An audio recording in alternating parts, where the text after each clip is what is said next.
I got a question in my inbox this last week asking what idea pins versus static pins versus carousel pins versus video pins were. What are the difference in the 4 pin types for Pinterest? In today's video, I'm going to show you exactly what those pins look like because I have created them today to show you. And then I also want to talk about each pin type, what they do, the sizing recommendations for them, and general best practices for each. So without further ado, let's jump on in. So what are static pins? These are the most commonly used pin on Pinterest. It is quite literally just a static image. It looks similar to this. You can have just an image on there if you wanted to. You could put text overlay on top of it if you wanted to. It can have no image. It could just be a solid background color with text on top. However, the most common sizing for this is 1000 by 1500, and it links directly to your website. The entire goal of a static pin is to drive traffic to your domain, wherever that is on the internet. You can also use these to drive traffic to opt-ins, products that you sell, podcast episodes that you create, YouTube videos you create, you name it. I have a whole video on pins that you can create. I will make sure to link that card right on up there and you can watch that. Now, in most cases, the majority of the pins that you create in your business are going to be static pins because you want to drive traffic away from Pinterest to your domain. So static pins are pretty straightforward. Let's talk a little bit about video pins. These are a bit more complicated and nuanced. So video pins can be between 4 seconds and 15 minutes. I will put the specs up here on the screen so you can see it briefly, but I will also make sure to link them in the blog post down below in the description. 4 seconds to 15 minutes. On average, your video pins should be between 6 and 15 seconds long, not 15 minutes.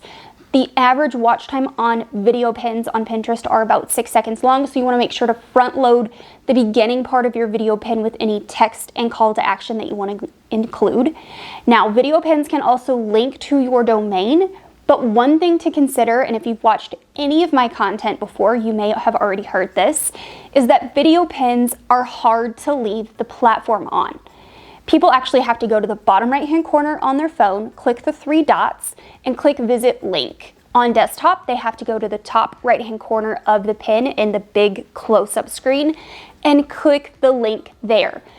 Simply tapping the video on desktop or mobile only pauses and plays the video. So just be aware that in most cases, I actually teach my audience and my students and do this for clients. I usually only create video pins for the purpose of building engagement and driving follows on platform signals. In most cases, my videos are not my top traffic drivers unless I'm using them for ads, in which case they are great for driving traffic straight to your domain and getting people right to the point of sale or right to an opt-in page, whatever the goal of that ad would be. Lastly, video pins should be an aspect ratio of a 2:3 or a 9:16, the same as your static pins or your idea pins, which I'm gonna talk about now. So idea pins, the ratio is 9:16, or that Instagram story size template in Canva. I think it's 1080 by 1920. It's the opposite of a horizontal video if you were to turn it on its end. Now, idea pins are great for on-platform engagement and to build your following. They are typically not meant to be traffic drivers. However, if someone does get to the last slide on your idea pin and they go to your profile, then they click the link in your profile, you will see in your traffic in Google Analytics that traffic is coming from idea pins. Or what I notice most often is they're coming to the homepage of my website. And in the last 2 years, for all of our clients that we're using idea pins for, which are all of them, we actually see month over month that traffic number to the main domain, so heatherfarris.com, has actually risen over time. And that's actually from idea pins. So just be aware of that. What is an idea pin and why should we use it? An idea pin is a multi-slide pin. It can be between 1 and 20 slides. It can either be static or video. Your videos on your idea pins can be between 4 seconds and 59 seconds long. So I really would suggest you creating idea pins with videos, especially on your first slide if possible, because they do perform better. However, I would not suggest creating 20 slides with 59-second videos. We do not need to sit and watch a 17 to 18-minute video on Pinterest in idea pins. People are not going to stick around for that long. So just be aware.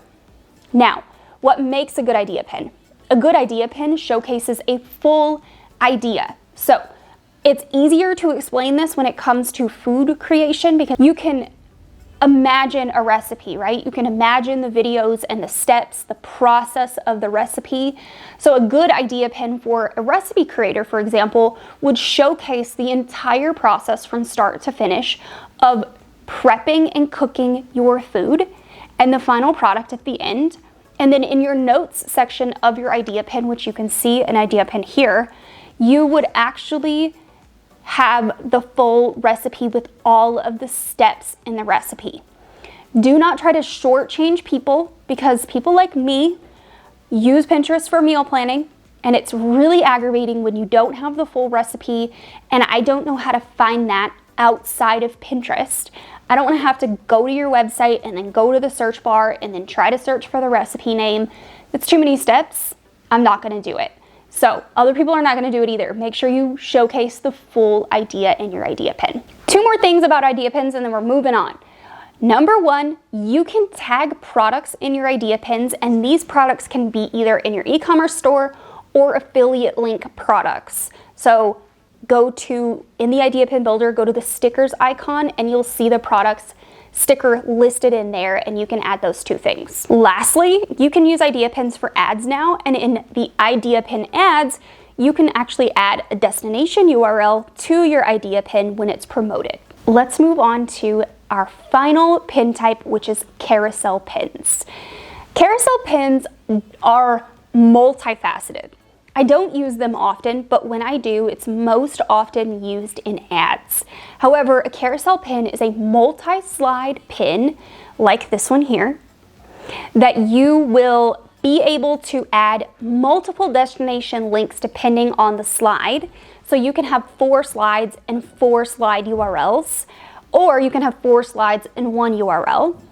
And your carousel pins are, like I said, they're multi-slide, sort of like idea pins, but they're not meant to act the same way as idea pins. So carousel pins, you actually get those links and you can use them to drive traffic to your website. Now, in most cases, the best performing carousel pins that I have seen were used in ads, and they were used for product shots. So there was this one client we were working with very briefly that had like a 4% click-through rate on their carousel pin ads, and that's incredibly good. It's really excellent. And they had showcased all of the different products in this one product line. So it started with a necklace and then earrings and then the headpiece that was included. So you can definitely utilize carousel pins to promote products or an opt-in. If there are like stages in the pin that you want to showcase, where you want to give inspiration and build engagement, but maybe you also want to drive traffic with this pin, these are actually really easy to create and add all of those URLs onto. Now, one thing to note, you cannot upload carousel pins with multi-destination links via a third-party scheduling app. So if you do want to use carousels, I would highly recommend just using the native Pinterest scheduler and uploading them. And then when you upload them, upload your first image, and then there's a little box underneath that says, make this a carousel. Click that button, and then you can add all of your other images. From there, you can change the destination link. It's very easy to navigate, and then you can publish it to Pinterest. So I hope this video was informational as far as the different Pinterest image types, in what cases you would use them and why. If you want to learn more about Pinterest marketing and the different ways that you can drive traffic and sales to your website, head on over here and watch the videos in this playlist, and I will see you next week.